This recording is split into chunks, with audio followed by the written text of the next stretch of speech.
Супер много се зарадвах, като ми писа за този влог, защото спорта и изкуството са двете неща, в които цялото наше поколение може да намери някаква котва. 4 години работих продавач в магазин Мбапе, като пуснахме. Влизат някакви хора и като ти на фили Мбапе, викам аз съм, продавам обувки, брат.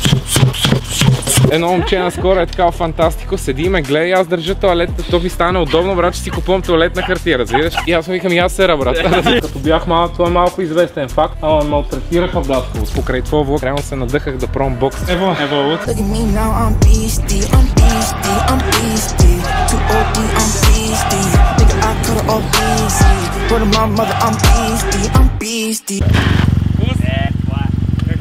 Здравейте на всички! Това е много удобно за града. Това е, брат, единственото, което спасява. Аз много мразя колата, брат, защото хем седиш, хем все още не съм толкова висок левел в иерархията, че да си я затъмня цялата на 100%. И много мразя на всеки светофар, брат, като спреш, някой те поглежда и всеки има история, разбираш? Сваля се, трябва да си говориш на всеки светофар. А с това, брат, минаваш през колите, нареждаш се първи отпред, направо е перфектно. Това е ултимейт, такова. Сигма. И който разбира, само да отбележа, Акрапович.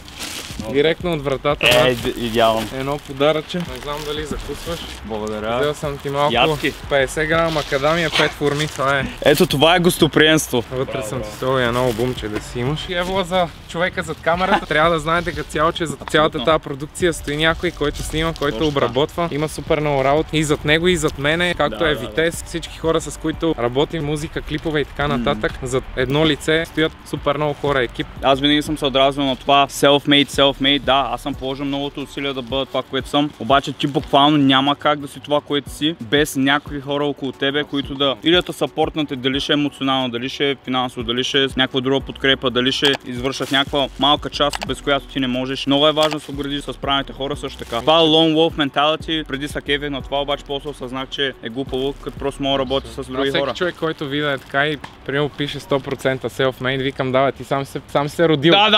Аз примерно сега, като имам детенце, нали, вече от съвсем друга перспектива виждам какво е създаването на една личност, нали, смисъл не просто, защото ние се раждаме на този свят, ама има експеримент, който мисля, че Ватикана даже са правили. Какво ще стане, ако оставиш едно дете, т.е. дали без като цяло общност, нали, грижа и така нататък и децата са останали малумни. Абсолютно. В смисъл, ако няма среда, в която да израстваш, нали, ние сме социални организми. Така че ние сме реално, както казват американците, product of our environment. Ние сме продукт на цялата среда, нали, училището, в което сме били, компаниите, в които сме израствали. Затова самата среда е толкова ключова и много хора не осъзнават. Може да имат някой човек, който ги дърпа назад, обаче от някакви симпатии или от някаква носталгия, той не разбира, че той е човек и теб те дърпа. Ти ако искаш да дърпаш нагоре, ти ще го издигнеш нагоре, ама той сам трябва да иска също. Средата е толкова ключова и много хора наистина те го знаят, защото то се говори, нали, в интернет се говори колко ти е важна средата, обаче реално не го практикуват това нещо, да се обградят с хора, които наистина заедно драпат нагоре и да постигат. Почнахме подкаст. Сме тръгнали да тренираме, почнахме подкаст. Много газар. Със сигурност ще ги пробвам. Това даже е ветровка някаква. Много яко. И разбира се, албума. Силен и смел. Това ще го слушаме. Аз на този стадион съм израснал, аз живея супер близо, тук на 10 минути. Сега в момента лятото съм малко на друга локация, горе към Витоша, защото тук правя ремонт. Аз се фащам постоянно летата тук да правя някакви. Детските да направих сега кухня и баня, брат, и това е много мраза битовизми, разбираш. Това ми е нещо, което обаче, в смисъл, живеем в България, аз това се опитвам, защото идват някакви хора, викат сигурно е много яко да си фара такова, викам, пичове, в смисъл това, че имаш някакъв фолоуинг в социалните мрежи, в България, нали, в България сме, не те прави с нищо по-различен. В смисъл, хода, пазарувам си в супермаркета с извинение, нали, пред камерата, ама и ние серем, правиш ремонт и всичките тия битовизми, брат, при мен това нещо, което много ме напряга, защото в крайна сметка бачкаш с хора, нали. И примерно всеки идва, ти си фирет, и ти ли, примерно виждате в супермаркета с тоалетна хартия и едно момче наскоро е такава фантастико, седи и ме гледа и аз държа тоалетта, то ми стане удобно, брат, че си купувам тоалетна хартия, разбираш. И такъв седи, ама е така, гледа тоалетна хартия, гледа. И аз, брат, чуя какво му казва и аз му викам, и аз сера, брат. И той викам, аз вика, не мога повярвам, нали, викам какво? Вика, че виждам, нали, фара във фантастика. Аз викам, брат, викам, да си поговорим малко, в България живеем, нали, ние сме нормални. Ама аз викам, мислех, че ти имаш някой иконом да ти пазарува, да ти точно ще кажа, те си мислят, че има услуги, икономиката в чужбина от десетки милиони. Може би, примерно там нещо да не обиде някой, нали, само примерно в чалгата може би има такива работи, защото съм чувал, нали, примерно някой им взима прането, носи им го на химическо, на такова. Няма такива неща, брат, ти си переш гащите, ти си ги Аз това преди време си го мислех още при там 4-5 години, защото се запознах с някакви хора, дето нали, за България си доста известни, разпознават ги навсякъде и си викам, брат, за нивото на популярност и известност, тези хора, които са в момента в чужбина, са мултимилионери, автоматично, в смисъл самия факт, просто името те просто ти хвърлят пари. Много добре знаете, че съм огромен почитател на екстремните спортове и затова съм много щастлив да ви съобщя, че работим вече с Макарон БГ. В Макарон БГ има над 1000 предложения за екстремни изживявания и не само. От АТВ-та, до скок от балон, до дрифт, до рафтинг, до ескейп стаи, няма значение. За всеки има по нещо. Аз лично съм се възползвал от Макарон БГ не веднъж за яки изживявания и също така много ми е трудно да измислям подаръци за приятели и познати, когато има повод. А Макарон БГ е перфектното място. Всеки един ваучер важи до 12 месеца, така че има доста време да се възползваш, ако вземеш този ваучер. Използвай моя код BIZ10 и живей як живот. И също така, като специална изненада, ако този клип събере 3000 лайка, с Макарон БГ сме се разбрали, че ще направя абсолютно всичко екстремно, което предлагат в едно видео. Така че 3000 лайка, ще направя един клип, правя всичко екстремно в Макарон БГ. Ще поканя различни приятели, познати инфлуенсъри, да видим и те как се справят с екстремни ситуации. Истинските пари идват от това, че хората сте харесали, нали, асоциирали се с теб и оттам почват да валят нали, предложения, реклами и така нататък и ти оттам. Просто тук нямаме пазар, това е истината. Да, малък пазар е, да. Особено прием за хора като мен е още по-трудно, защото не знам защо има тази стигма, но така се е случило, че съм се родил на Балканите и тук прием татуиран човек, който се занимава с бойни спортове, кара BMW, нали, кефи се на V8, Petrolhead, има териер, куче и така нататък. Влизаш абсолютно графа батка, смисъл. Да. Ти не си човек, който така се занимава с спорт, нали, така. Ти си насилник, в тяхните очи насилник, буклук, комплексар и трябва да умреш, разбираш. Сега има някаква такова свръхлиберализация и прием човек, който мъж, нали, който се занимава с бойни спортове, татуиран, бръсната глава, всичките тия неща, което е супер, нали, аз постоянно го обяснявам и го говоря, като се вия с хората, защото хората, които мене ме надъхват от американската индустрия, нали, скалата, Джейсън Стейтъм, Том Харди, всичките те, примерно, даже Том Харди са на 50 години, се състезава на жилжицу, играят, нали, такива роли. Мъжът трябва да си е мъж, разбираш, и не може. Те, примерно, има запитвания за някакви реклами и те казват ми, фарне, ние в таргет групата и, нали, от менеджмента си говоря с тях и казват, че той е много татуиран, много агресивен, много призовава към насилие, разбираш, някакви такива неща, което аз седи и си викам, какви са тия маркетинг отдели? Какви са тия маркетинг отдели? Те са out of touch, в смисъл, те не разбират и хората с кой с какво резонира и в момента, особено последните няколко години, наистина смятам, че има такова желание към такива по-маскулен, нали, мъжки примери, защото наистина е липсвало последните 10-20 години. То за какво Ендрю Тейт гръмна, нали? Да, говори някакви глупости, обаче в същото време дава някакъв отдих на това, че добре, може да си мъж, брат, в смисъл да си такъв, да си мъжкар, да искаш да постигаш, да си събиш, нали, да бойни изкуства, да тренираш, да искаш да си най-яката версия на себе си и така нататък. Той действително е, нали, баща му е бил шампион по шахмат. Да. Той действително, човек е много находчив, много хитър и играе шахмат в живота. Аз не съм съгласен с 100% от нещата, които той прави. Просто от гледна точка на това, което е моето основно вярване в живота, именно вярата, нали, християнство. Има неща, които виждам, че ги прави за да дразни. Аз даже не съм сигурен, че и той самия ги вярва тия неща. Знае кое ще... Да бута бутоните. Мисля, че общо взето е направил по-позитивна крачка за много мъже, наистина да ги надъха поне да... И аз си мисля, че това поколение малкото, което малките, които са в момента, имат нужда, нали, от като цяло от повече примери, които да им показват. А и от това, което съм слушал, нали, като интервюта с него, защото хората го изкарват един типаж такъв, който той според мен го опровергава, когато се стигне до разговор. И е въпрос на време, според мен да еволюира и духовно в това, което аз виждам, че може да се случи, но...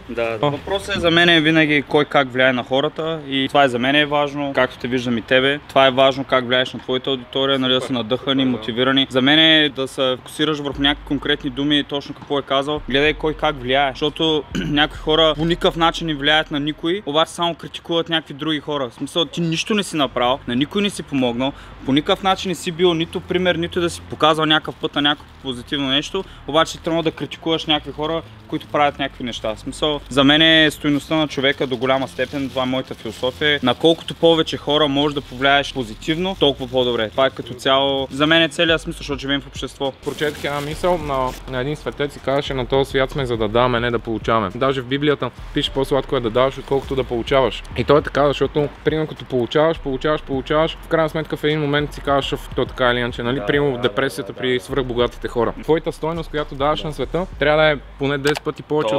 А те се затварят в едни имения, към тях идва подкрепа, фенове, милиони, милиарди. А ти седиш и единственото нещо, което правиш е да си един продукт на една индустрия, която в повечето случаи те дори не са съгласни с посланията, които пускат. Джастин Бибър, примерно сега, що се случва това с него. Пишат текста, брат. Но като цяло, с други думи, нещо като малко обратна психология, може би най-егоистичното нещо, което можеш да направиш, е да даваш максимално много, защото това ще те удовлетвори най-много. Ако искаш в най-добрата си психическа, физическа и всичко, искаш да даваш. Като даваш, ще се чувстваш удовлетворен, дето викаш за депресия. Значи най-егоистичното нещо е да бъдеш най-добрият човек, който може да бъдеш за себе си и за хората около тебе. Има здравословно его, има токсично его. В момента, който според мен прекалява Андрю Тейт, минава леко в токсичното его. А винаги, защото аз съм почнал, много хора си мислят, че аз пренатягам вярата и така нататък, но не осъзнавам, че аз съм почнал като малък от много ранна възраст с много години тренирах айкидо като дете. То беше супер basic level, не съм научил нещо бойно оттам, но повече от половината тренировка сенсея ни говореше философията на Морихей Уешиба, нали, 8 сея на айкидо и супер важни уроци от дете, нали, казвани, като влизате, оставяте чехлите на вратата с чехлите, събувате егото. Тук всички сте в бели кимона. Идеята на бялото кимоно е, че казва едно момче, вика, ето на него баща му е дипломат, еди къде си. Ето на това момче баща му е шеф на тази фирма. На то баща му е таксиметров шофьор, на то майка му е чистачка. Тук всички сте равни. Няма значение баща и нали кой е с PlayStation навънка и така нататък. Тук всички сте едно. Такива неща, които аз научих смирението и просто кодекса на Бушидо, това, което е Миямото Мусаши, нали, книгата на петте кръга, ако си чел. Те са супер базови. Всеки един кодекс, нали, дали ще е на самураите, дали ще е на рицарите. Много хора не знаят, че кавалер идва от шевалир, от рицар, реално, в смисъл от кавалерията, тия, които са на конниците, нали. Повечето хора, като казват кавалер, си представят някакъв изнежен, нали, педал. А то кавалер е мъж в пълния смисъл на мъж, такъв, който, нали, има дама, за която е готов да умре. Нали, рицарството е това нещо. Да имаш една жена, за която си готов да умреш, да имаш вяра в това, което е Soldier, да имаш земя, която да поддържаш, хора, за които да се грижиш, защото рицарите са имали земя, били са земевладелци и са имали там дали са крепостни, дали са обикновени селени земеделци, които се грижат. Това са първите предприемачи, нали, така да се каже. Мене това ми е голям проблем, че в България няма такива мъже, смисъл, нямаме примери. Това според мен е проблема в България. Мене всичките ми примери, почти всичките са от щатите мъже, които този тип Джок Уилинг, Дейвид Гогинс, Джо Роган, сега ще пропусна, нали. Те са супер много, които вярват в Бог, знаят как да стрелят, имат оръжие, имат земя, имат пикап, имат семейство, нали, грижат се за обществото като цяло. Тук, примерно, силния мъж, кой е? Някакъв, примерно, тип от соца, който, примерно, е наследник на някакви връзки, нали, които има от там, дали ще е или от прехода, или от старата власт. И, примерно, той може да е морален от гледната точка на това, че уважава, нали, мъжките ценности, традиционалист. Обаче, примерно, ще има жена, ще мина някоя млада булка и той ще каже, виж тая такова, и ти ще му кажеш, чай бе, ти има жена. Няма морала. Тук, примерно, идва вярата. Няма го християнската ценност, семейство, защото в Библията пише, жени бъдете покорни на мъжете си, покоряйте се на мъжете си, мъже обичайте жените си, както Христос възлюби църквата. А църквата си има предвид не е сградата църква, ами на гръцки думата е еклесия, което е събрание, събранието на всички вярващи.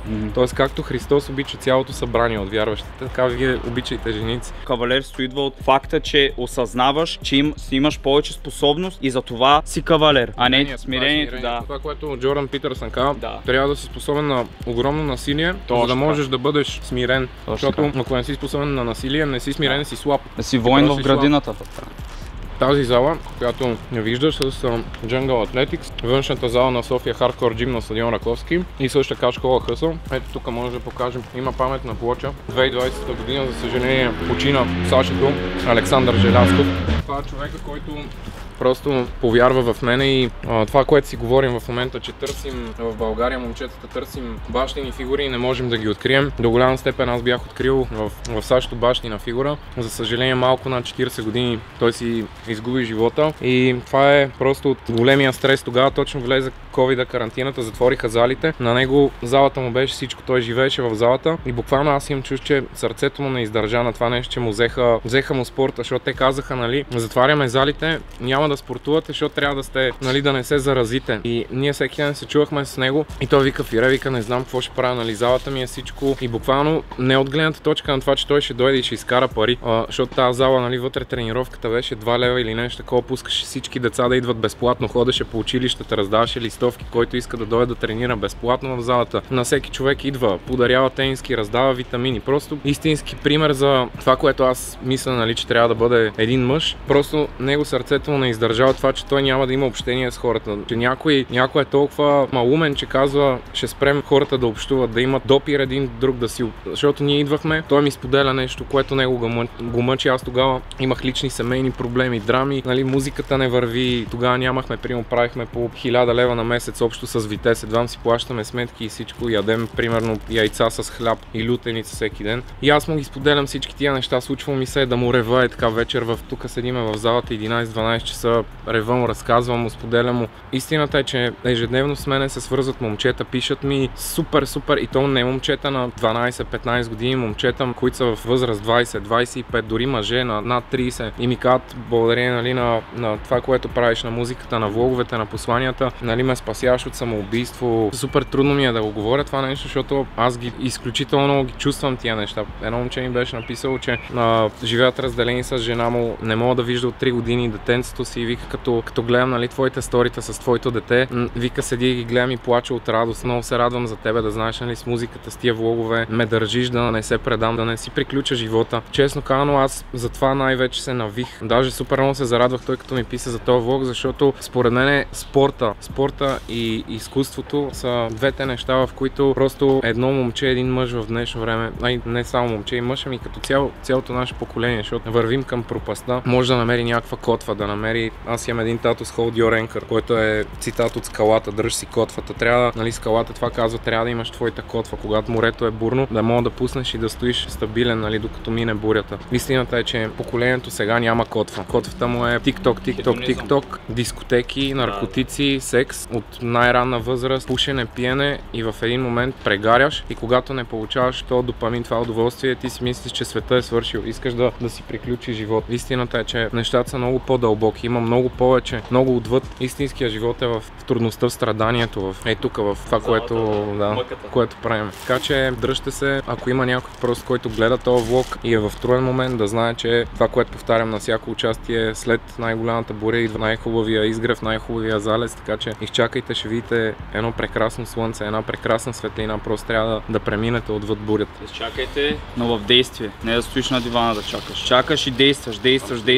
Светлината ще дойде. 4 години работих продавач в магазин, включително МБП, като пуснахме. Влизат някакви хора, викат, ти не си ли МБП? Викам, аз съм, какво правиш? Викам, продавам обувки, брат. Тогава се грижих за баба ми, живеех сам с нея. Много тегаво време. По темата, дето си говорихме, че като си популярен финансово, нещата въобще не са... Това е малко кофтито да кажем за някой популярния, че достатъчно си популярен, примерно да те разпознават наляво и надясно и да работиш, нали, нормална работа. Ти малко кофти такова, защото хем, нали, гледат на тебе като, да кажем, някакъв пример, ако правиш нещо. Като почнеш да монетизираш в България. Много е трудно. Като почнеш да монетизираш, развърта, никога не съм останал в нужда. Може да е някой месец, мога да съм и с 1000 лева, но няма да остана, нали, да искам от приятел за сметки, за да си платя, нали, нещо такова.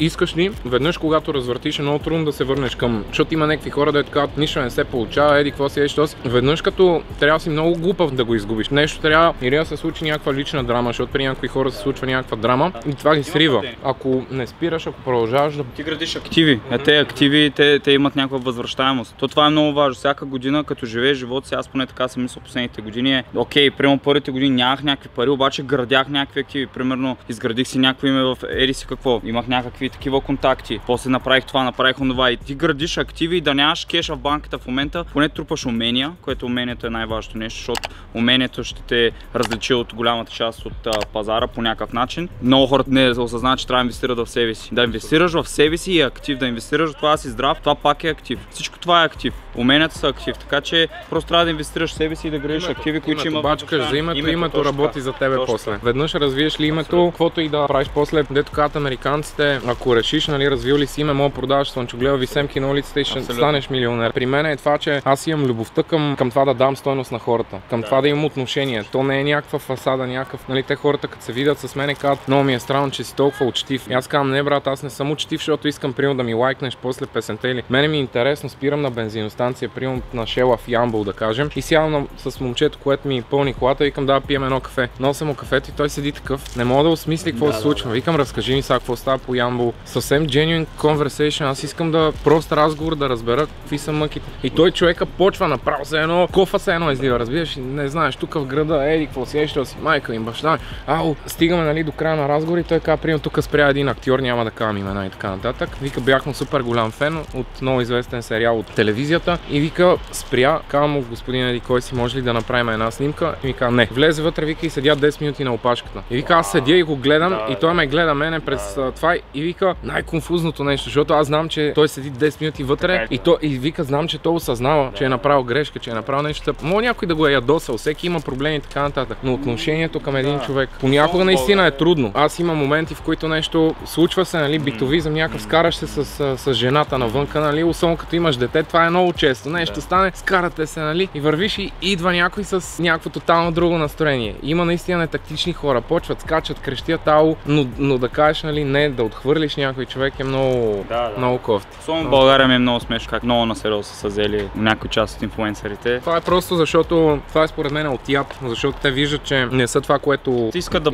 бъдат и искат да се донапомпат с фалшиво его. Толкова пъти са ме нокаутирали и са ме нокдаунвали. Примерно при Тони, преди залата беше Сумейт Халидов, когато я държеше Весо, другия треньор Веселин Веселинов. Тогава примерно Дани почваше да се състезава, Дани Илиев. И ние бяхме супер малко, ние бяхме примерно 7-8 момчета, които тренирахме тогава Муай Тай. Беше един преход, защото аз съм почнал на 15 години, почнах в ЦСК боксовата зала, беше Муай Тая, Дескрима. Тогава тренирах много сериозно, примерно 2 години. Имах опция да треньора ми предложи, Кирил Пенджуров ми предложи да ме вземе на лагер в Тайланд. И реално беше идеята след това да отидем аматьорско по Муай Тай и оттам да тръгна да градя някаква... Колко си бил тогава? 12 клас. Реално тренирах между 10 и 12 клас. Имах опция да след това аматьорско да премина просто и да тръгна по бойна кариера. Филма беше, че тогава майка ми тежко болна от рак, нали, тя се разболя като бях на 14 до 20 години, беше всяко лято химиотерапия и тежки операции. От една страна не мога да замина за Тайланд, защото трябва да се грижа тук за нея, от друга страна щеше да стане така, че пропускам матурите. Имаше едно друго момче, Ачо Исакиев, поздрави ако гледа, той тогава замина и изпусна матурата и я прави примерно септември месец. Него не му пукаше, аз викам брат, нали как така пропускаш, той вика семия та, нали матура или какво си. Историята реално на този стадион и що сме на този стадион е доста сантиментална, защото на него съм израснал. Предполагам, много хора очакваха да снимаме примерно залата при Тони или някъде в друга бойна зала, но този стадион е, въпреки че сега е 35 градуса и между другото, че тренираме на буквално тайландски условия. Тук буквално съм бил, майка ми ме дърпаше, имаше едно камионче ИФА такова, който има играчки от социализма, един пластмасов камион с карусерия. С едно въже майка ми ме дърпаше в карусерията и тук долу имаше пясъчник, който беше за дълъг скок. Майка ми тича, върти обиколки долу, аз и греба. Много важен призив към всички, които са родители, давайте пример на децата си. Вашите деца няма да слушат това, което им говорите, ще гледат това, което правите. Майка ми цял живот идваше тук, тичаше. Ако не беше тук, бяхме на Витоша. Аз като малък бях дебел дете, постоянно мрънках, викам мало, не искам. Тя постоянно, айде дебел, айде дебел. И аз сега примерно като тренирам, ще чуете, просто като си правя нещо и си казвам, аре дебел, просто защото това е настройка. Не трябва да си жалите нито себе си, нито децата си. Трябва да сте супер директни и дисциплината и стъпките, по които искате те да вървят, вие трябва да ги оттъпчете. Не трябва да просто да им кажете, това е пътя и да ги оставите те да се спънат, нали? Трябва вие да им оттъпчете пъти и те да вървят във вашите стъпки, да са видели това, което трябва. То не е с думи, то наистина е с пример. Някак да кажеш детето си да не пуши с цигарата докато си в устата. Смешно. Или лошо е да се псува и да си в колата. Иначе, не знам дали знаеш моята мен, аз така бях цял живот 100 кг, бях до 25 годишна възраст бях 100 кг. Аз бях на 2 пъти стах 108, между другото с тежка свиня, имах 2 периода в живота, дето значи смятате бил съм 65 кг, 2 пъти стигам до 108, никакъв зоб, само примерно ям 2 дюнера, после отивам и си взимам 2 кофи от KFC и пица джамбо и я изяждам сам, отиваме с приятели в KFC, взимам си 2 кофи и 2 туистъра сандвич. Някой трябва да си взима от моята кофа и аз викам, не ми пипай храната, бе. Ако искаш ти купа твоя кофа. Такъв буклук, разбираш? Това е демонично направо. Един от смъртните грехове е чревоугодието. До ден днешен се боря, между другото, това е признание пред всички, боря се, сега съм, уж трябва да съм фит и не мога да мръдна тук покрай детето се спи 4-5 часа на вечер. Безсънието супер много провокира лакомия. Абсолютно. Просто е усилията да полагаш, сега не си 100 кг и че... Сега съм 90 кг чиста мускулна маса, както казвам, чиста мускулна маса. Отиваме да направим една обиколка и после се пренасяме директно в залата. Тренирахме Дани Илиев, Весел, Бранко Бабачев, идваха други момчета от запада, от сериозни, нали, състезатели. Тръгваме да играем, Данката има много тежък крак, по-високи от мене. Мене ми падат ръцете, увяквам по някое време. Залепи един хайкик и аз направо като талпа назад, разбираш, на въжетата се простия. С Бранко, прием за мен е Бранко Бабачев, специални поздрави на бате Бранко. Това е човекът, който буквално удря все едно чукове, както викат. Играем, пак е така нещо ми пада гарда. Да, аз съм в... И направо се събуждам на пейката, разбираш? И си говоря с някакво момиче и викам, какво правя, нали, тук на пейката? И тя вика ми, ти падна, нали, преди 2 рунда. И аз викам, как преди 2 рунда? Викам, не, аз влизам да играя. Те викат, не, чакай малко, да нали, възстанови. Имал съм много тежки спаринги. Но, там това е философията, е още отпреди, като беше, нали, Киро Пенджуров. Философията е само хард спаринг. И то затова, примерно, и Тони сега има толкова успешни състезатели, защото на спаринг ти виждаш най-тежкото. Има състезатели, с които, примерно, аз се познавам и си говорим, те, примерно, не правят никакви спаринги, успешни шампиони и така нататък. Има различни школи. В момента в UFC една от най-големите школи, Шон Омали и други такива, те не правят спаринги. Въпросът е, че до голяма степен, особено в Muay Thai, в този тип спортове, като не си усетил даже повече тежестта на твой удар, т.е. какъв е твой демидж, не толкова, нали, ти да понесеш. Да го пуснеш като хората, ти, ако си кален, ако играеш дори по-леки спаринги и удара ще го носиш, но ти да знаеш как да натиснеш, за да удариш силно. И аз дори имам спирачка, особено като игра с някои хора. Има хора, които имат една така свръхзлоба, натискат супер много на удара и от това се получава в спаринги. Аз реално никога не бях усещал какво е аз да ударя с максимална сила преди самите мачове, които имаш, защото преди това, нали, на спаринги. Аз на спаринга гледам да се надигравам сега, в някои зали обаче си направят тежък спаринг. В тази зала армеец, дето тренират Мартин Копривленски, всичко те това казват. Обаче дори в UFC-то мисля, че те сега на това ниво, те не правят тежки спаринги, ама могат да си го позволят според мен, защото са преминали през това вече и сега могат да си го позволят. Кирил, който е Кирил Синавирски, той е фен на тай спаринга и мене това много ме кефи. Има определени хора, примерно, в залата, с които сме играли тай спаринг. Това е, примерно, най-якия, ако си гледал в Тайланд как цъкат, примерно, там идеята е, аз между другото, покрай твоя влог, това е интерес за камерата, покрай твоя влог, реално се надъхах да пробвам бокс. Примерно при Тони хода от 3 седмици на бокс. По принцип, мене с ръцете ме няма никакъв. Аз съм много активен, нали, като играя Muay Thai, съм много активен крака и клинч. Крака, клинч и лакти. Но ръцете сами тай гарда, нали, помпат ме в главата, въобще аз върва напред, помпат ме в главата и докато смисъл, нали, бокс е съвсем различна стойка. Аз сега разбирам, нали, изцяло един нов свят, но тай спаринга, примерно, е смисъл, ако има удар в главата, той ще е по-скоро примерно да те пипне, да премери дистанция, може да има някакво круше или такова, но то няма да е то за демидж. Надиграване. Тай спаринга е, реално играта е да те намери с крака. Разбираш, с крака или коляното или лакътя. В Muay Thai най-вече от коляно, лакът или крак се случват. От хай кик, да откажеш, при най-красивото нещо, което не ми се е случвало на аматьорски бой, е да откажа съперника с лоу кикове. Защото имам много дебели такива бълдари и просто като почна да ритам, нали, човек, който не е закален, като изриташ 5, 6, 10 пъти в тия връзки, а и колкото и да е закален, просто това е неизбежно в един момент, като не блокираш и като те ритат крака. Или кавкека сега в UFC-то много често го правят. Едно момче беше дошло на времето от Ирландия, аз имам някъде надолу в Инстаграма снимка с него. Беше дошло от Ирландия, не знам дали беше от на Макгрегор залата. Почваме да играеме и как, а той беше мухар, виж, такъв глист. И аз викам, то са, нали, почвам го. И това момче само е така премерва. Въобще не усещам откъде идва. Супер нисък кик, с всичка сила, ама такъв много точно под капачката. Удряме веднъж, 3 секунди направо крака ми спира. Някакъв нерв оцелва. Падам на земята, аз дори не знам от какво падам. Разбираш, викам какво? С всички игра и всички направо ги отказва, разбираш, не мога. И аз викам какво е това и той каза, съм си го специализирал. Story си печеля всички мачове. И ме учеше след това. Много интересно. Брутално. Толкова гама има в бойните изкуства. Това, което прави той с този влог, надъха един човек като мене, който с ръцете е пълен нуб. Просто да вляза, съм голям фен на бокса. Супер.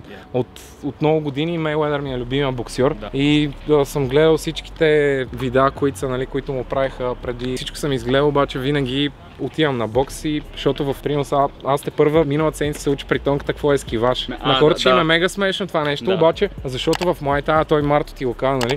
В Muay Thai няма ескиваш, защото ти като направиш ескиваш, някакви те рита с коляно. Имам някакви супер паразитни неща, той ни вика, примерно издърпваш, нали, за удар и аз тръгвам да издърпвам в Muay Thai, има линбек, който е като ти бият хай кик, дърпаш, ръката ти е на брадата, другата я дърпаш надолу, за да и примерно в бокса няма такова нещо. В смисъл в бокса трябва да си с двете ръце горе да дръпнеш.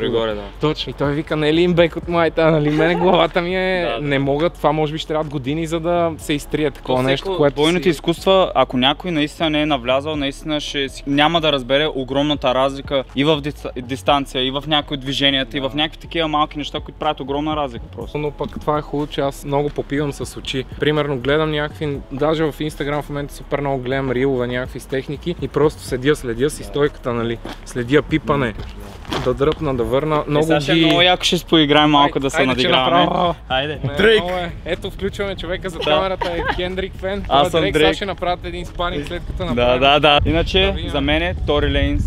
За мен е обожавам този човек. Брутален. И мене, ако трябва да избера между всичките, Тори Ленс е... Така! Това е. Драго, поздрави, Това е една Сафрона. песен Живеем в най-лошото време от към отношения, от към семейства и така нататък. 75% от семейства се разделят при първата година от раждането на дете. С детето отношенията се променят коренно от гледна точка на твоята лична психика. Безсъние. При нас, прием филма е, че нали, от моята страна всички умряха. Смисъл, аз съм пълен сирак. Нямам нито баби, прабаби, дядовци, нищо нямам. От страната на жена ми, нейните родители имат ферма за животни тук до София, гледат биволи и те хората от сутрин от 5 часа до 5 след обяд бачкат. Не могат нали, да се грижат и ние сме единия, главно тя, вкъщи през деня за да свърша нещо.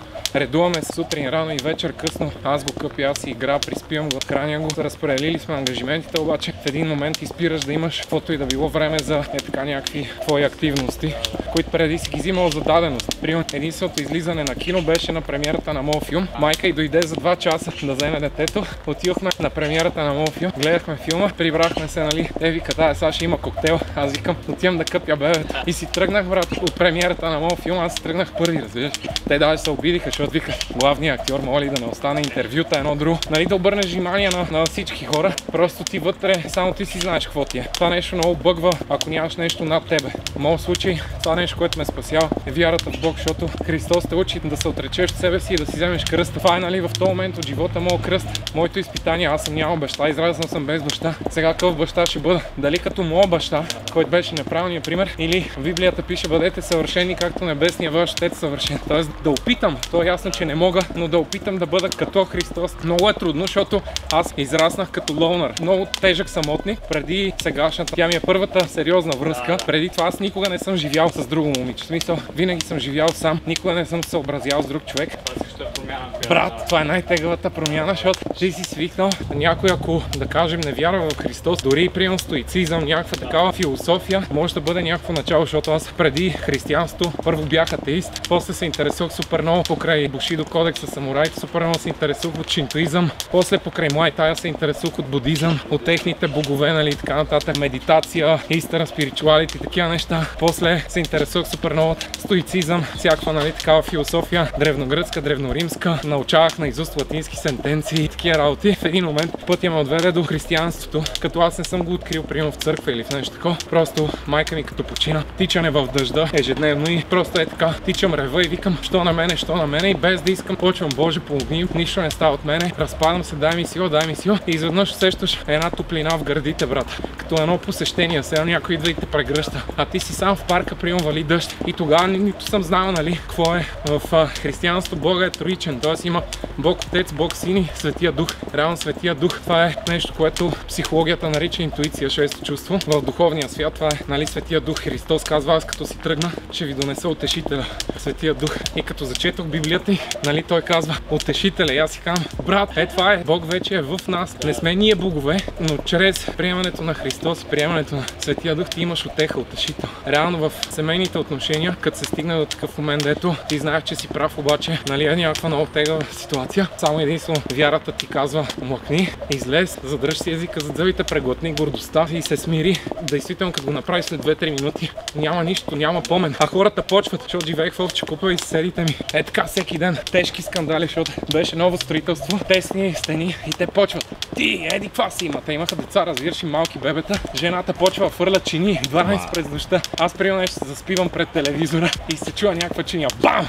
И викам край, влязоха в носа, разбираш, и викам тук бопа. Без да се занимавам с нещо, почвам да имам параноя, че нещо става, разбираш. В следващия момент гледам, те се карат на сутринта. Човека седи, пуши тревичка на балкона, пие бира. Викам, какво става? Нищо, знаеш, живота, какво става? Аз викам, никога не искам това да е живота ми. Това постоянно си го говорим, нали, с жена ми, че каквото и да става, трябва да се отказваме от моделите, в които и аз и тя сме отглеждани, нали, възпитани, защото това са родови проклятия, това са неща, които са натрупани. Аз като бях малък си мислех, това един ден, като имам деца, нали, защото аз съм на 29, викам си един ден на 30 ще имам деца, ще съм с костюма, с лимузината, с куфърчето, прибирам се, жена ми ще прави супата. Така си представям като от някакъв учебник, нали, по чужд език, като учиш, нали, думичките. Семейството е така представено. Брат, нищо подобно, в смисъл смисъл ние живеем в някакви тежки времена, дето семейството се е превърнало в някакъв такъв хибрид, който много е трудно. Много е трудно да ден искам аз, защото съм казал и на жена ми, ще отидем, нали, първо трябва да побачкам малко, ще отидем да живеем на село, да имам ферма.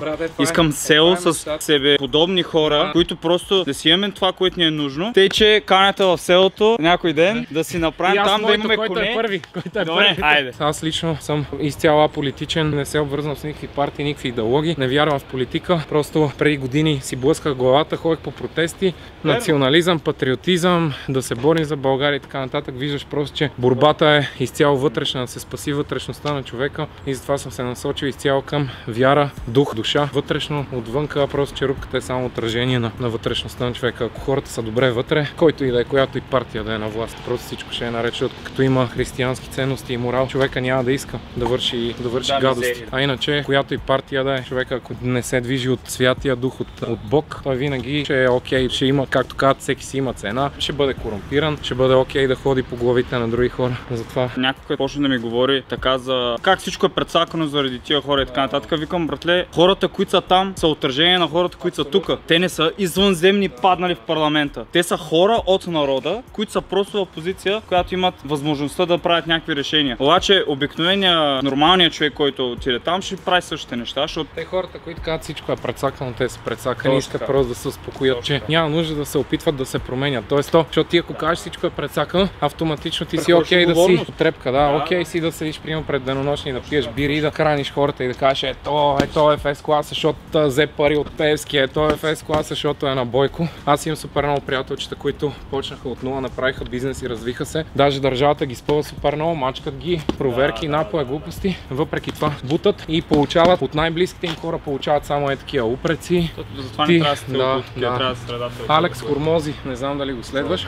Да, той много хубаво каза. Вика, аз не се прибирам вече за Коледа при семейството ми, защото вика семейството ми отивам и почва да се подигра с мене. Бизнесменчето еди какво си, какво става с фитнесчетата, той нали има вериги с фитнес там, ако изиша. И той вика, аз вече не се прибирам, защото братовчет ми приема, който аз нямам против неговата работа, ма бачка за $2000 на месец и си личи, че не е доволен от живота си. Отивам и той почва да се подигра на мене, който нали си давам всичко и в крайна сметка най-грешното нещо е да кажеш на някой друг, така трябва да живееш, това е стандарта. В смисъл всеки си има, за някой човек е окей, примерно да бъде чистач и няма нищо срамно, не трябва всеки да е предприемач. Някой човек намира удовлетворение, мир и в това да служи, нали, да се грижи, защото примерно затова харесвам християнство. Християнство ни учи, че всеки е слуга, господен слуга, нали. И един човек служи на едно ниво, т.е. един човек чисти, той служи на едни хора, друг човек примерно е предприемач, той примерно има структура, дали ще е завод, дали ще и ти служиш на още повече, на смисъл на още повече хора. Отделно плащаш заплати, отговаряш за много хора, храниш много хора. Христос какво прави? Храни много хора и служи на много хора. И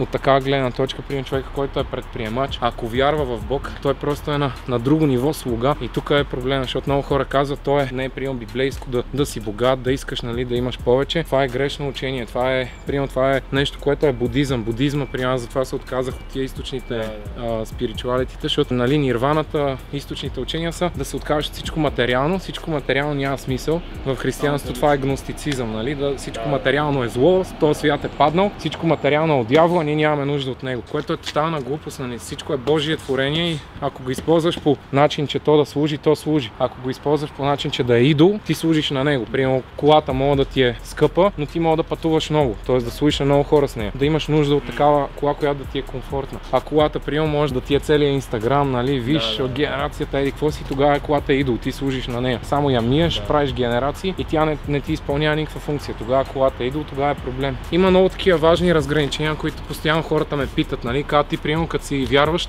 що пееш за BMW, що си рапър, що занимаваш. Аз викам, брат, това, че си вярваш, не значи, че трябва да отидеш монах някъде в манастир. Най-малкото, примерно за хора, които може и да не резонират с това, защото примерно може да не са вярващи, но най-малкото нещо е, ние живеем в общество, което е привилегировано да има някакъв уют, някаква свобода и някакъв security. Не сме в гората с вълците, защото живеем в общество, което е изградено от хора преди нас, че да имаме ние тая възможност в момента да си тренираме, да се чудим къде да ловим и кое племе ще наубие. Значи ние имаме някакъв дълг, аз така го чувствам, на предходните поколения, които са умирали буквално, за да живеем в най-малки примери в България, в една среда. Значи ти си длъжен към обществото, ти си длъжен към преходните хора, към хората, които са позволили позволили на нас да живеят. Баща ти, баба ти, дядо ти. Майка ти, баща ти. Да си полезен за обществото като цяло. Повечето от нас има осигурено нещо, дали ще е апартамент, къща на село, деца вика едно парче земя, една нива, дето струва 500 лева да сте оставили. Те са оставили нещо, твой дълг и ти да умножиш, да преумножиш и да помагаш. Кумбата реално се познаваме от годините, нали? На това първото състезание, което бях 65 кг на мой тата, той също играеше, беше дошъл, макар че беше боксер от една зала в Дружба, играеше той. Дойде и само с бокс, без да прави нищо с крака, преби момчето, дето играеше на... Той беше тогава много добро ниво бокс. Да, идеята ми е, че нали, той се занимаваше, рекламираше някакви хазарти, глупости и така нататък. И доколкото разбрах, аз след влога с тебе реши да се върне в залата да тренира, така че за да не изглежда се едно съдим хората, които примерно са геймари, дебели, увиснали естрогенови и така нататък, или примерно се занимават с хазарт, с наркотици. Никой не съдим. Това е основата, нали, на това, което правим, е да ги надъхаме да започнат. Мен не ме интересува кой какво прави извън това, защото мен идеята ми е в този влог да покажем тази част и да просто да се поизпотим, да си потренираме и всичките там стотици хора, които са писали, че влизат в залата, значи мисията си върви по план. Но наистина е много яко. Ето и Кумбата, и Янков, и Антонио, и те почнаха да почнат да тренират. Той Антонио също се е бил преди. Много се дразни, между другото, като почнах да цъкам граплинг или жилжицу. На първата тренировка отидох и казах на треньора, нали, първо почнах приятел Карайванов, Martial Animals, едно приятелче Боилата ме заведе. И аз отивам приятел и викам на първата тренировка, отивам Сансук, нали, ме е срам. И викам, аче така и така, викам батачо, идвам от друг спорт, нямам екипировка, имам панталонки за Muay Thai, неудобно ми е с Muay Thai панталонки на граплинг. Кажи ми, нали, каква е униформата за тука? И той директно отида от колата, от багажника, подарък Martial Animals, панталонки, тениска. Влизам аз в залата, директно идва някакво момче, самбист от Левски и от ССК ли беше, не знам смисъл, някакъв професионалист, нали? Почвай да играем. Ачо му вика, първа тренировка му, нали, внимай. И той вика, вика, първа тренировка, новия си кипчи. И както аз не знам как да стоя, разбираш, аз седя и така, а то примерно на граплинга трябва си ниско, нали, с ръцете да тръгнеш към. Аз въобще нямам никаква идея какво се прави, седя като глупак, прави крака е така. И той, както тръгна, направо ме фана и на суплес. Нито мога да падам, нищо не мога. Брат, падам и е така. 2 минути не мога да си поема въздух, разбираш. Аз примерно 90 кг, като чучело ме фърли. И вика, щом има екип, че нали е готов да го бият. И Ачо тогава супер много се издразни, нали, изгони го, вика така и така. И аз викам, не, да остане до края на рунда. Продължаваме да играем и аз само, той тръгна към мене, само фана главата един лакът. И нали той вика, какво правиш? Викам, игра, брат. Игра, изпуснах се, хлъзнах се, брат. Защото много е грозно, просто хората, които избиват комплекси, нали, когато видят някой по-слаб. Мене ми се е случвало много път. Виждате, че си надъхан, че си малък, нали, аз тогава дори се състезавах и той те вижда, че рипкаш така, както викат в Бургас, рипкаш да се биеш, рипаш да се биеш, обаче още я няма, нали, мъжката сила, увереност и така нататък, като вече е човек на зоб, примерно, дето е с опит. И те почва някакви кикове, мажете по земята, нокдауни, нали? И тогава винаги Тони, Весо, Киро, като видят някой, че прави такива неща, направо го фаща така в горния ринг при състезателите, смазва на отбой. Според мен в България не е развита тази култура да се пазят. Аз затова така много харесвам източните хора като начин на игра, нали, тай спаринга. Защото тай спаринга е, примерно той ще те провери, нали, с спа. Кика мога ти го залепи и примерно има тяхната игра много яка, защото цъка примерно и като влезе кика, ой, такова бутате, влиза примерно, ой, смеят си се бутат. Има една такава, нали, нотка на... Той е като танц, като надиграване, с рундовете дигаш, интензитета дигаш и става много яко, брат, с Киро Пенджуров, нали, главният ни треньор. Той това ни отчекаваше винаги, като играете с усмивка. Аз действително искам и в този влог да благодаря на абсолютно всички треньори, които съм имал във всички зали, като се започне, нали, с Кирил Пенджуров, Веселин Веселинов, Антон Петров, Кирил Синевирски. Това, което споменах преди малко, нали, където започнах граплинг, Martial Animals, Ангел Карайванов, Даниел Матрака, DMT, бразилското жилжицу, оттам бате Любо Геджев, Велко Гюров и цялата зала на Любо бразилското жилжицу, Геджев, BJJ, всяка друга зала, която назад във времето, айкидо, карате, бокс, където съм стъпвал, макар и за малко. Просто това е бойните изкуства и спортове са едно такова богатство, което дава и толкова контакти и приятелства ми е създало. Просто както и в случая. Реално да, едва ли щяхме. Брат, е ония ден в Пазарджик на участие, свършва участието общинско. Пиян човек, брат. Приключва, аз говоря на хората, вярвайте в Бог, не се отказвайте от мечтите си, така и така. И идва, брат, някакъв отпред, пиян, с една водка с това, че ти буклук, умри бе, така ми крещи, вика, ще убия. Аз си ходя по принцип въоръжен, нали. Той те се притесни, вика, сега ще стане проблем. Аз му се усмихнах, казах, човече, викам, Бог да те благослови. И той седи такъв, 10 секунди, не мога повярва, че не му тръгвам на агресия и седи пред мен и вика: ти си смешник, и плюе такъв. И аз, брат, на микрофона пред всички хора. Викам: брат, за мен е привилегия да бъда твой смешник днеска, брат. Да взема пари да бъда твой смешник днеска. И те всички хора ха се смеят. И той тръгна към мене и в същия момент някакъв полицай от някъде излезе, брат, 2 метра такъв, някакъв мега огромен, защото той някакъв алкохолик такъв и със сухрен, какво да го бия, нали? И полицай само го грабна, направо почна да се тътри по пети, вика: какво правиш тук, какво си? Викаме: това няма нужда аз да ги пипам, брат, Бог си върши работа за мене. Няма нужда аз да... Защото старото ми аз щеш да иска насилие, щеш да иска някой като ми казва смешник, къв смешник бе, нокаут, разбираш? Старото ми аз... Брат, като почнах да ходя на мачове, да, защото учат те в тия среди, че името се защитава с насилие. Колкото по-крайен и злобен, имаше момчета, които бяха много крайни, дори от нашия отбор, от нашия сектор, идва при тебе и примерно ти ядеш нещо и той ти го взима направо. И ти нищо не му кажеш, въпреки че даже може да е по-малък от тебе, защото е някакъв прием, който или ръга с нож, или е много такъв. Сега от дистанцията на времето осъзнавам, че това са били тежко травмирани деца, брат. Деца, които са носили много мъка и болка в тях и чрез насилието. И това, между другото, за детето във Видин, видях на бата Ники Дипчиков, беше качил в Инстаграм един призив и беше казал, нали, малките, които имат агресия, да влизат в залата, да се занимават с спорт. Малките, които имат желание да се доказват, трябва да влязат в залата. А малките въобще не трябва да имат агресия. Това е много важно, брат, да се знае, че ти като си малък не трябва да имаш агресия, не трябва да имаш злоба, гадна злоба. Разбираш, спортната злоба е едно, но ти ако имаш агресия, първо трябва да минеш да си изчистиш емоционалната травма. Има един мистер Джейсън Уилсън, не знам дали го знаеш, един негър. Той има зала в щатите и работи с такива деца, които са от гетата, които са, нали, или са били в затвора, или примерно бащите им са наркодилъри. И той има една абревиатура за ТъК. Той казва: ТъК means traumatized human unable to grieve. И той казва, нали, реално да си гангстер, да си то образ, това е само една черупка. И вика, ние постоянно казваме: бъди силен, stay hard, нали, stay strong. И вика, никой не може да е постоянно силен, защото дори най-големият атлет, ако го оставиш само с 20 кг лост в залата, ще го държи примерно 10-15 минути и на 20 минути ще го изпусне. И вика, никой не може да е постоянно силен. Ние имаме нужда да изкарваме лошата емоция. Има деца, които действително имат проблеми, имат желание да убиват, да ръгат, да правят такива неща. С такива деца трябва да се работи първо вътрешността, да се изчисти вътрешността и после чак да се влезе, да се доказва, защото те ще влязат в залата, спорта само ще ги научи как да бъдат още по-големи насилници. Аз като минал, нали, от източните бойни школи като малък, винаги спорта е бил самоконтрол, дисциплина, когато има ситуация да помогнеш на слабия, винаги слабия да... И на това учи бойния спорт в крайна сметка, нали, по-слабия винаги да го вдигаш.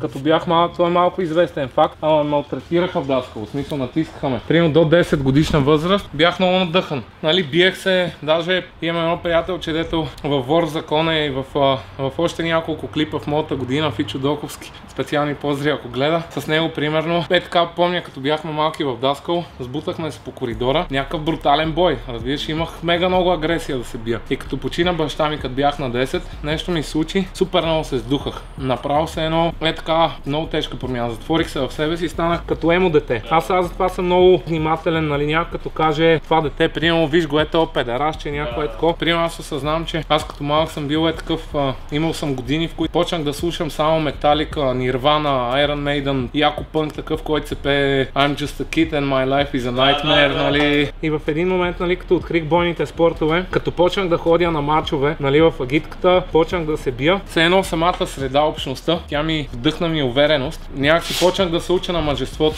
До много късна възраст имах огромен страх такъв да вляза да се бия. Мразих. Даже, ако трябва да съм честен, при нас до ден днешен мразя боя. Боя като бой. За мен, въпреки че хората примерно ме виждат и си казват, то сигурно е някакъв мега тежък побойник, нали, такъв. На много пъти се е случвало на участие, отивам и някакви хора ме предизвикват на едно в едно, чакат ме след дискотеки и такива неща. И аз винаги им казвам, нали, тръгвам с разговор, брат. И стигаме до там, че направо момчетата им става мега тъпо, защото аз ги събирам и викам, дайте да си поговорим, откъде тръгва това нещо. Викам, първо ти трезвен ли си? Викам, аз те виждам, ти мириш на алкохол, ти си се надрусал. Защото той идва и ми казва, съм шампион по едикво си. Викам ти, ако си шампион, първо няма да си тук надрусан в този час. Викам утре звъня на треньора ти и го питам, ще дойда в залата да играем. Ама викам, искам първо треньора ти да му кажа, нали, ти къде си и какво правиш.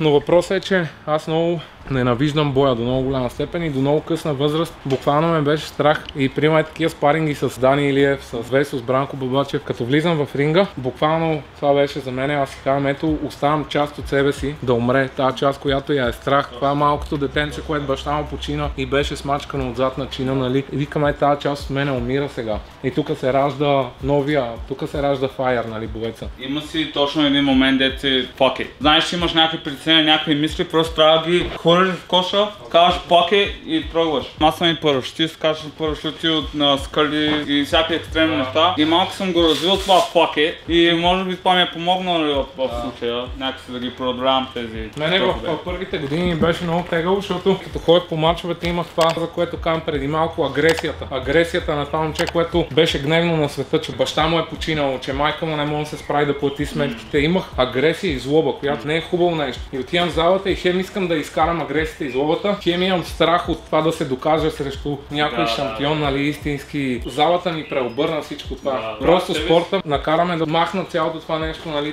да съм гневен, да съм злобен и това, което ти обясних, нали, то тай спаринг, да влезеш с кеф, с усмивка, треньора, това, което ме научи винаги. Вика, удрят ви, дори да паднете, станете и се усмихнете, не трябва да знае противника, че ви боли, не трябва да знае. И аз винаги, нали, като игра някой, като ме чекне, аз викам, нали, се кефя. Това е тай стайл такова, като влезе нещо да се израдваш, да няма комплексарщина и... Ами мисля, че е време да се израдваме малко.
Първи рунд гледам да цъкам винаги повече. Преклони така ни учи, винаги повече лява ръка. Да, дистанция. Типане, после прием лява, леко дясна и след третия рунд включваме свободно. Защото аз просто имам моменти, на които играй, ми се включва Muay Thai стенс, искам да натръгна с кико. А в момента защото почваш да бокс, за това говориш. Да, и така мисля, нали? Да. Ръката.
Хората не знаят, ама тук е 40 градуса без въздух. На парник. Преди да започнем вече са потя.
Ева самото. Айде, последен за феновете. Но се натиснем.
Бекинг бизнес. Всички, които имат желание да се доказват в залите, без агресия, без злоба, вяра в Бога, добра енергия, приятелство. Ако искаме като цяло да се дига спорта в България, повече приятелство, повече помощ, бойците от различни спортове, зали, заедно в името на това спорта в България да расте. Ево, много як стана. Това беше, дами и господа, искахте го. Стана. За сега, subscribe, motherfucker. Praise to the most high. Praise to the most high. Send it praise to the most high. Praise to the most high. Soon as I